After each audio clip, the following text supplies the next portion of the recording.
We're back then with a news update video for Marvel's Avengers, and we've got some pretty tasty information tonight. Now, this is based on two different sources. One was the comicbook.com website. They recently put up an article, and the second one was a video via Marvel Entertainment. Now, across the two of those articles, we've actually got some more information on the story and how AD plays out, how the Terrigen Mist actually comes into it. We've got a lot of information on the two villains we know at the moment. George Tarleton, who will in time turn into MODOK, and then Monica Rambeau, who, if you actually played Marvel Strike Force, you recognise, I believe it's Scientist Supreme, that she actually turns into as well. So we'll be discussing all that. We've got a whole lot of new screenshots to show off, and we actually have our first proper look at MODOK, and he looks absolutely incredible. He's a character that, in a realistic setting such as the one they've done for this Avengers, I always worried how he would look, but it looks absolutely amazing. It looks better than I ever could have imagined.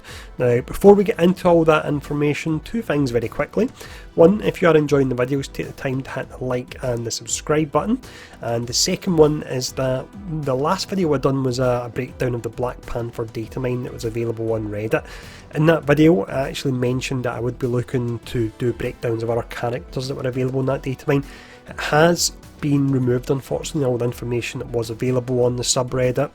The actual person who was posting it as well, it looks like his account's potentially been deleted, so I think Crystal Dynamics really aren't a fan of data mines as much as it's something that does happen really often within the gaming community. So for the time being, I'm going to hold off the data mines, but when we get any other news like this, I'm looking to collate it, and tomorrow I'm actually looking to do a weekly news video as well, where we cover everything that's happened over the course of the week. So if you've got any feedback from what you would like to see there, do let me know. But without further ado, let's jump in and let's see this new information we got today.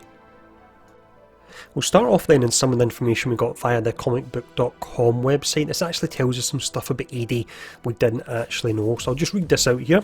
If you saw some of the early AD stuff, Monica convinces George to come aboard and to bring the Terrigen to the Avengers. I don't think that's something we actually knew, that they were working together in that respect. And he says, because in that way we can increase the funding, it's a dream that they both share. And then they're saying that it would result in protection for all, clean energy for all, and this is what science can do. And Monica is really rooting for George and removing the ego from George for a second in their particular relationship. So of course Monica and George are Scientist Supreme in time and MODOK there, so they start off with good intentions, then stating that George's ego is saying Tony Stark's going to take all the stuff from him, so it looks like why they've got a bit of rivalry going on there, and he's going to copyright it and he won't have control over it, so maybe that's why he's fiddling about with it in the background there. But that's pretty interesting, because I'm pretty certain all the previous videos we've had, we've never really found out this is how the Avengers were working together, actually with George Tarleton at the time. But let's now jump into some of the screenshots we've got. These screenshots here then come from the Marvel Entertainment YouTube page. There's actually a video there if you want to check out the full video, but most of it is just general promotional talk about the game. I've took out all the really interesting screenshots from it. So this one here anyway, you can see this looks to be, I imagine, probably after AD. You've got AIM on the street pretending to be the Peacekeepers. We have a further photo here of AIM pretending to be the heroes, and it looks like they're possibly helping with the rebuilding after AD. Now, the next two screenshots here are pretty important and pretty awesome. So you can see that an AIM sign has been put up on this building here. You may not be able to tell what the building is, but when we look at the next screenshot here, you can see it was the Avengers Tower. So you can see that they've actually took down the Avengers logo there, and they're putting up the AIM one, so they're most definitely taking over. We've then got a few pretty awesome looking concept art pictures. I believe these have actually been shown at the end of the war tables when they're played live, but once they actually archive them and put them on YouTube, they don't put in the concept art at the end of them, so really lovely looking anyway. Some more pretty nice concept art here. Now, if you've not actually pre-ordered the game and you've not played the beta, a bit of a spoiler here, but this is called a Warbot, and you do actually fight this in the beta, and it's a pretty awesome fight. We now have a few screenshots here of different scenery locations we managed to capture in the new trailer. So this looks to be, I think it's possibly the Arizona level, correct me if I'm wrong, it's the one where the helicarrier is actually based, but you can see we've got an AIM base here as well. Now, the AIM bases is something that I've seen criticism about from various different previews, saying they all look the same, but when I actually explored some of the AIM bases over the weekend on the PC, they looked absolutely amazing. The design on them was incredible. I would recommend, if you're playing the beta for the first time that weekend, take your time going through the AIM laboratories and so on, because there's a little small details that do look really nice.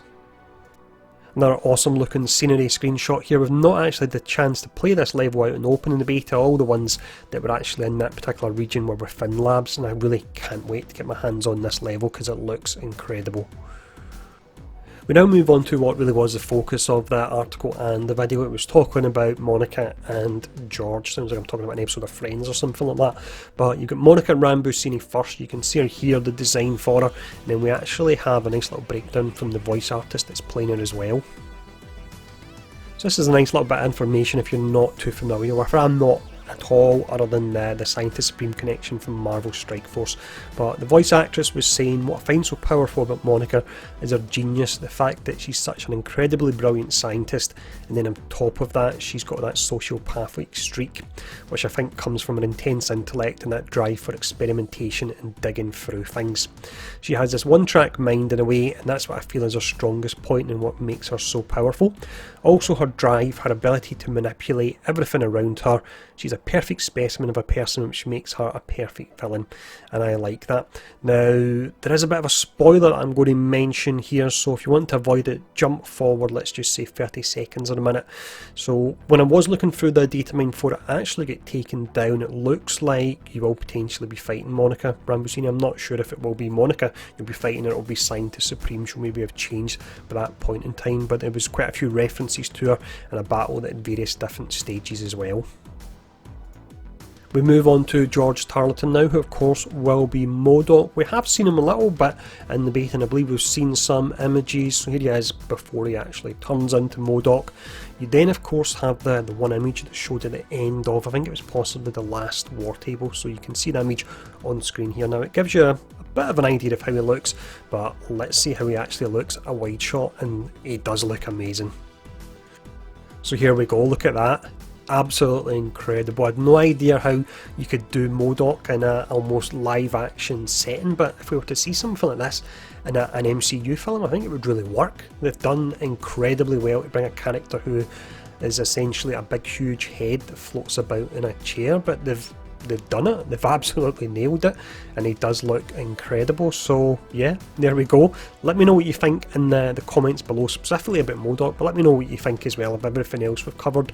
And once again, I'll be looking to do a weekly news update video tomorrow, so if there's anything you'd like to see included in that, then leave a comment below. But thanks for tuning in, stay safe, and I'll see you all again soon.